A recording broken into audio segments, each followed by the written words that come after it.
Yo soy Miguel Aguilar, soy editor, ahora mismo estoy dirigiendo la editorial Taurus y la editorial Debate.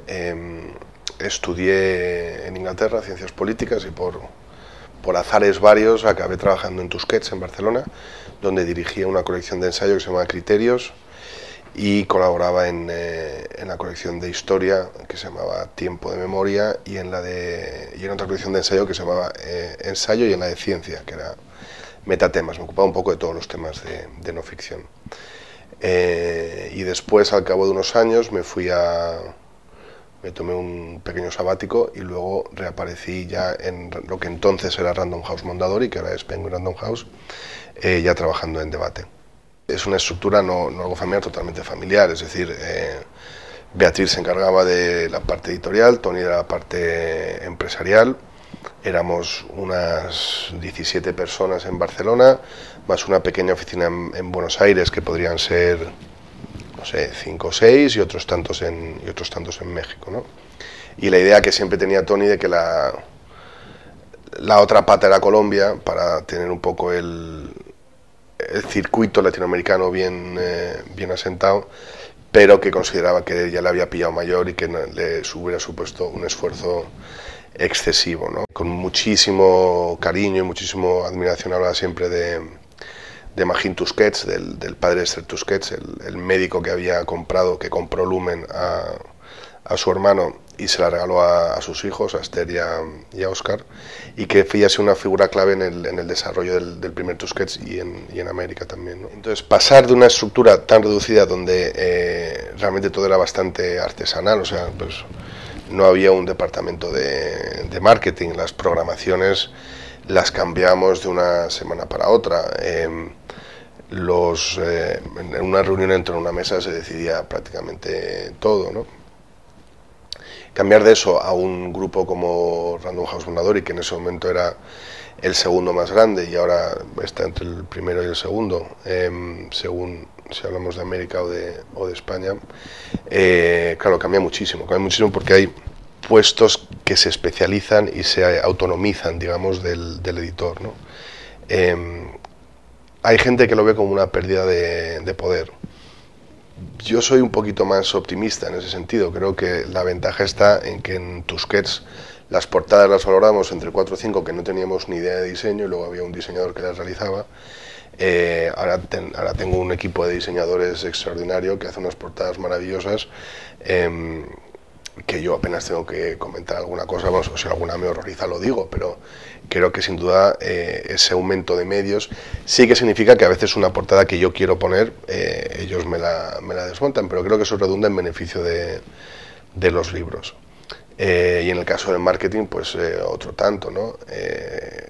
Te puedes mover por intuiciones.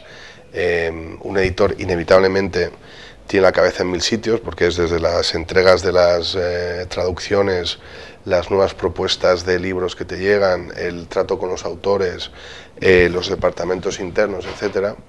El tener gente especializada que se ocupa de áreas especializadas, creo que es una inmensa ventaja.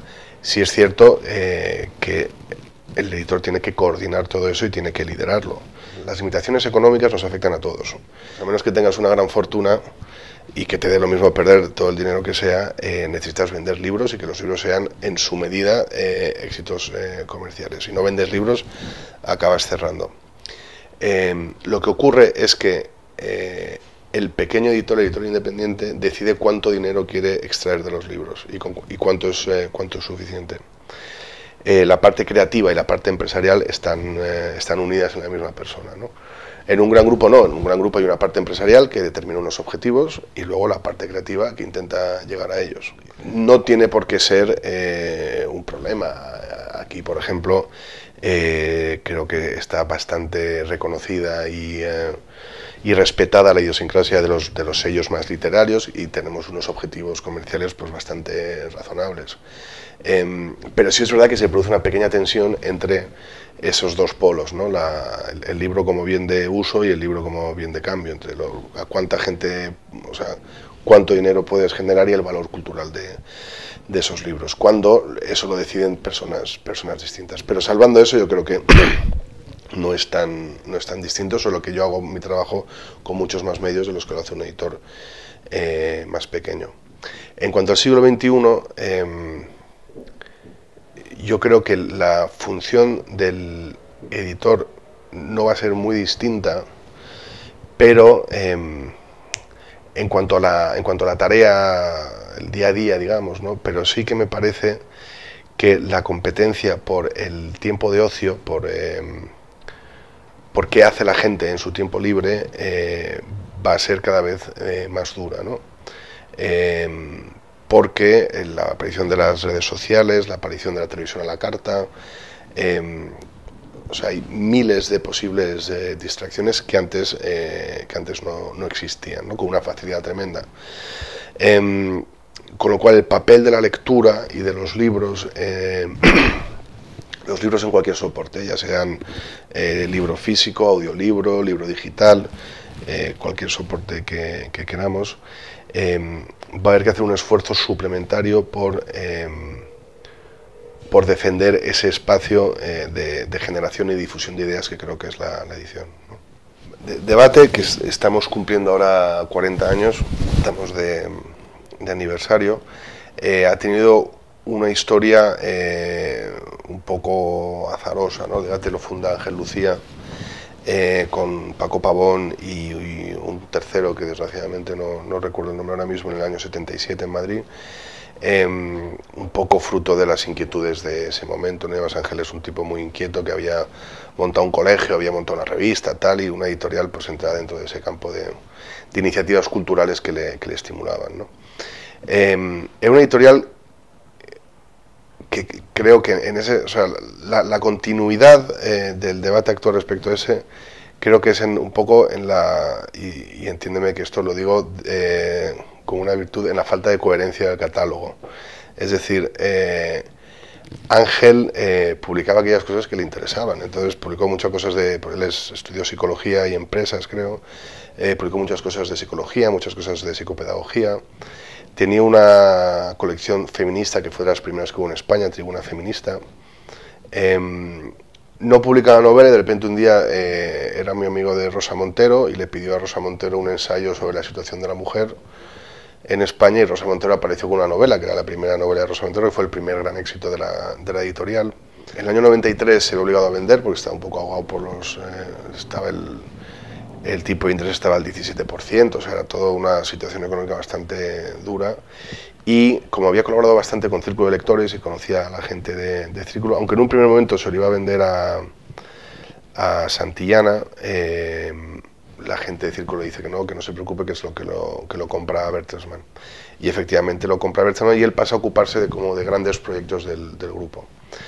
Y al frente de debate se queda Constantino Bertolo, que crea una colección de narrativa española importantísima, donde aparece pues Ray Loriga, Marta Sanz, Luis Magriñá, y adquiere un tinte literario muy muy fuerte.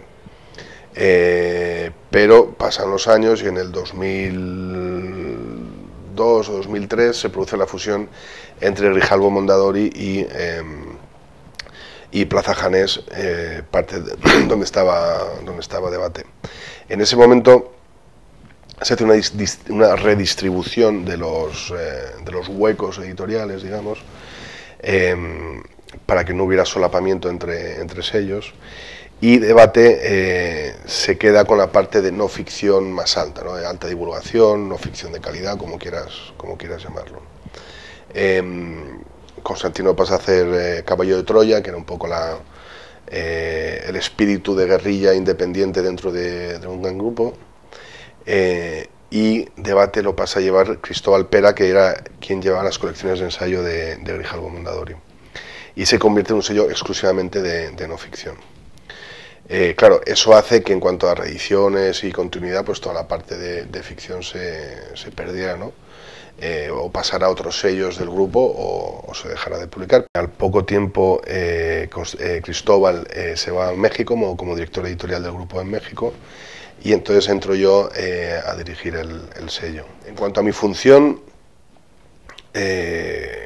claro, dirijo una editorial suena muy bonito, pero realmente de editores estoy yo, o sea que es que me dirijo a mí mismo, ¿no? El resto del equipo son bastante transversales. Sí que tengo ayudantes que trabajan para mí, tengo un equipo de lectores muy bueno, y lo que hago es para conseguir libros, filtrar muchísimo, estar en contacto con los autores que ya hemos publicado para ver qué proyectos nuevos tienen, y luego la parte más creativa, que eso yo creo que es una ventaja comparativa del editor de no ficción respecto al de ficción, que es la capacidad de identificar un tema que te interesa, ir a buscar a alguien que sepa mucho de ese tema y proponerle que haga un libro, ¿no? Una de las grandes virtudes de este grupo, y perdón por la autopromo, pero es lo bien que se trabaja con América, ¿no? También es verdad que en debate específicamente tenemos la ventaja de que debate existe en todos los países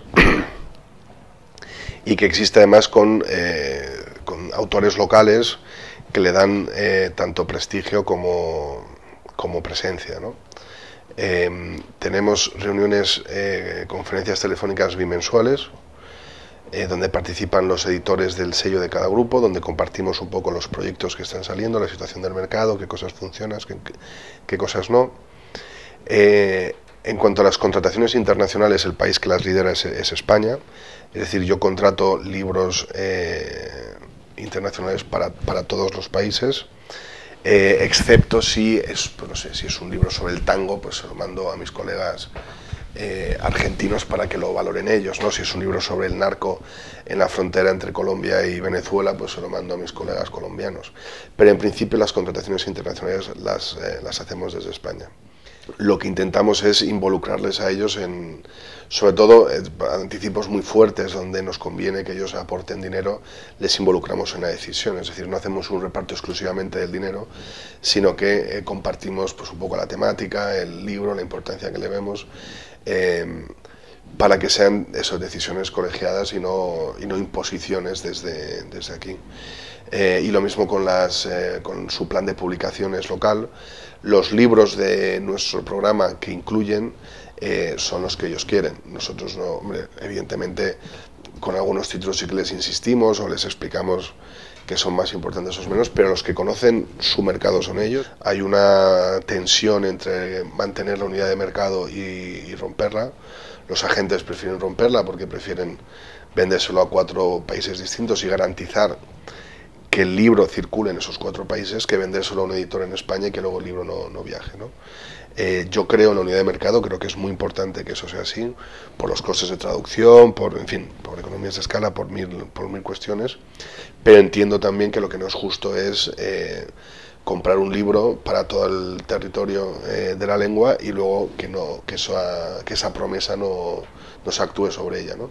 Entonces me parece muy importante apoyar en todo lo posible esa circulación. A la hora de repartir anticipos hay tres escalas, que son México y Argentina en la primera, luego es Colombia y Chile, y luego viene Perú y Uruguay.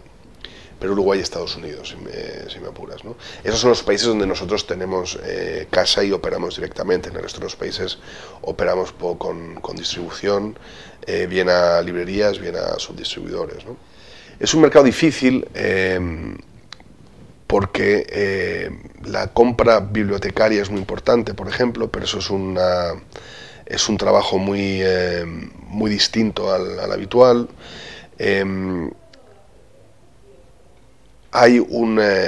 Yo creo que sí que existe un mercado interno propio fuerte, pero que depende mucho de las estrellas de Univisión, de la otra cadena latina que ahora no me acuerdo cómo se llama, pues Sonia Sotomayor, ¿no? la del Tribunal Supremo, que es de origen latino, ese tipo de personajes hispanos muy establecidos en Estados Unidos.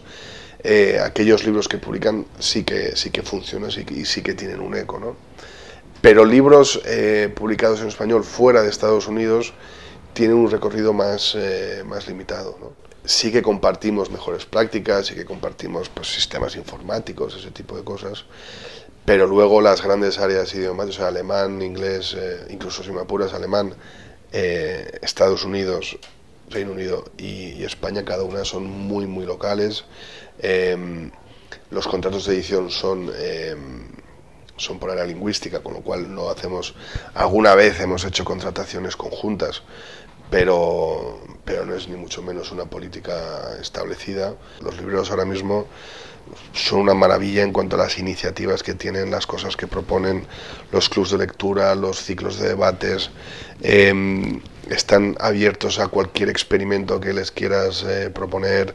Todos tienen Facebook, Twitter, una página web estupenda.